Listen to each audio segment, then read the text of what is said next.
Bakit kung sino pa ang siyang marunong magmahal ay siyang madalas maiwan? Hoy, Meses!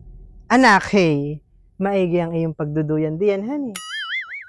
Maginhawa pati diyan sa pisto mong iyan. Ay, maiba ko, Meses. May malapit na ang eleksyon. Sinong mayor mo? Ay, Meses! Sa ngayon ay wala pa akong napipili kung sinong aking ibubutong mayor. At wala pa namang nag-aabot sa akin. Aba! Ay, ang ibig mong sabihin, Meses, ay ang ibuboto mong mayor ay yung may iaabot sa iyo. Ganayon? Mas mo, kung sinong kandidato ang may iaabot sa akin, ay di siya kung iboboto. Ganun lang kasimple yun, Meses. Huwag mong pinahihirapan ang sarili mo sa pagpili ng iyong ibobotong mayor. Don't stress yourself too much. Ay, paano? Kung lahat ng nakandidatong mayor ay abutan ka ng kwarta, sino na ang iboboto mo? Meses. Very simple question naman yung iyon. Anyway, thank you for that wonderful question. Aba, ay di kung sinong may pinakamalaking halagang iabot sa akin, ay di siyang magwawagi sa aking puso. Siya ang iboboto ko. Yak Ikay tanga, Nita. Talagang ibibinta mo ang boto mo? Kayang-kaya mong ipagpalit sa pira ang prinsipyo mo? Ay, napapaano ka na? Ha? Ay, hay karing. Uunahin ko pa baga ang prinsipyo ko kaysa sa sikmura ng mga anak ko. Yan bagang prinsipyong nakakabusog, ha, karing. Kwarta ang kailangan ko. Yak Ika'y nagbababang, Aunita.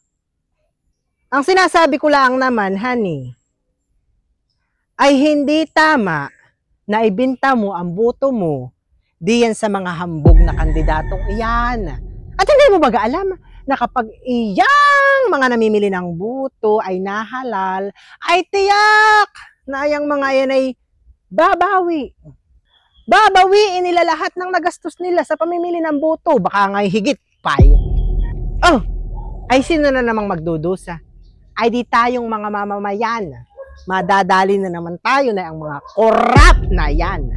Hindi ka pa baga nasasawa sa mga politikong kurakot, Meses? Ha? Ay, kung loob lang sila yung mga rakot. Ano ko ang pakalam ko? Mangurakot sila kung gusto nila. Hindi ko na problema, ayun. Aba, dami-dami ko nang iniisip sa buhay. Eh, idadagdag ko pa baga sila sa iniisip ko. Stress na nga ako. Kulang pa ba? Tsaka abaho ka rin. Ano baga tingin pakalam? Hindi yan. Basta ang ibubuto kong mayor, ayaw nga ako'y may mahihita. Tapos ang usap. At kung hindi mo gusto yung ganayong pamamaraan ko sa pagpili ng ibubuto kong mayor, abay dihog! Hindi ko naman ipinipilit sa iyo yung aking ganayong gawa. Hindi ko din naman sinabing gayahin mo ako. Ay di magsama kayo na yung prinsipyo mo.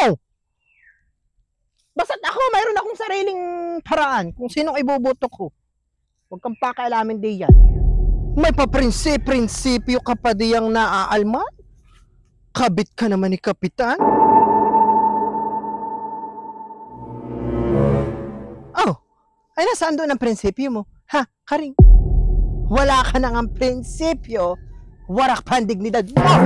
Yan! Maigi nga! Yan ang napapala ng mga mukhang kwarta. Hindi pa nabasag ang balakang. Hindi kaya masakit? Sino kayang kandidatong mayor ang magbibigay sa akin ng pera?